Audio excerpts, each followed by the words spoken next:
I want to remind everybody that cops are just human beings. And even though everybody treats them like they're a special class of people, infused with special authority over us normal folks, and that they can exercise actions that, if any of us lesser people carried out these same exact actions, we'd be charged with criminal activity and caged. So it's no wonder that when people are given the power to exercise virtually unlimited state authority, they let that power go to their heads, and as most cowards do, end up harming people and their beloved pets. Sad to say, this is nothing new. Cops all across the country seem to delight in criminally trespassing on private property and killing animals who in a lot of cases were acquired for the sole purpose of guarding the property against intruders. These dogs were basically doing their jobs and dying in the line of duty. Any person, even if he's wearing a costume, is a trespassing intruder. And dogs, unlike people, don't discriminate and aren't intimidated by thugs who happen to wear a badge, uniform, and a gun. In case after case, video evidence shows that these uniformed gang members cannot be questioned and are rarely held accountable for their heinous crimes against humanity and against animals. Case in point, 3 of Detroit's finest, Officer Gaines, Officer Paul, and Officer Morrison, are named in a recent lawsuit after they entered a woman's home, hunted down her dogs, and murdered them all. And what were the officers doing at this home?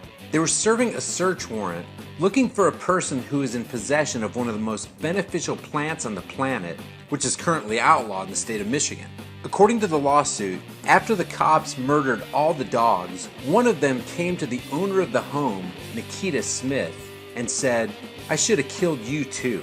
According to Smith, when the cops came to the door to tell her that they had a warrant to look for marijuana, she asked him if she could secure the dogs. Smith put 2 dogs in the basement and locked 1 in the bathroom. But the fact that the dogs were secured did not matter to these cruel officers. According to Smith, quote, "They went around and killed them, like a death squad."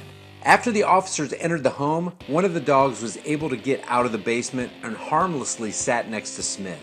As Smith reached for the dog, officers shot the animal multiple times. Smith watched from less than 10 feet away as the dog named Debo died on the floor. 3 officers then went to the basement and fatally shot a dog named Mama, who was pregnant.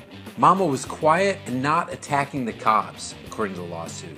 When the sadistic cops found the last dog in the bathroom, they discussed if they should kill it or not. It was in a locked bathroom.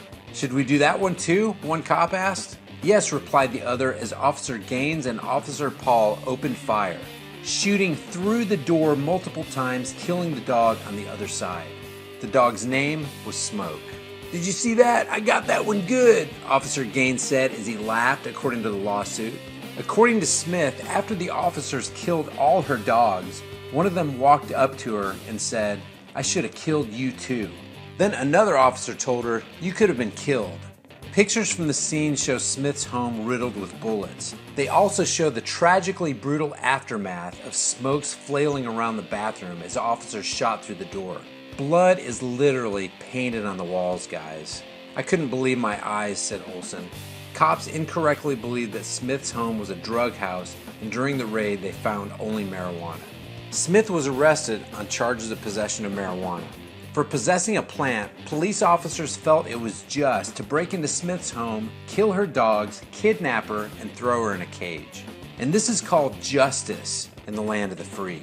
Listen to this, guys. The charges against Smith were thrown out because the cops who broke into her home and murdered her dogs never bothered to show up to court.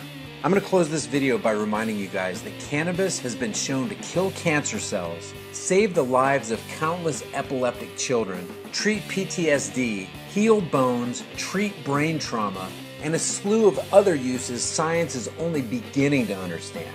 It looks like the only dangerous thing about cannabis is that police will kidnap, cage, or kill you or your pets just for possessing it.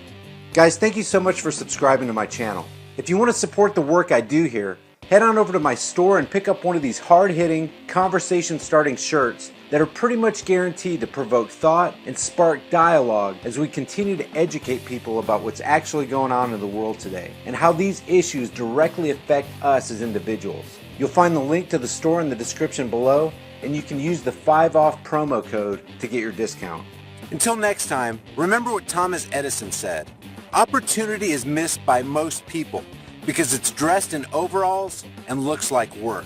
Let's roll up our sleeves and do the work that it's going to take to change this world. I'll see you guys in the next video.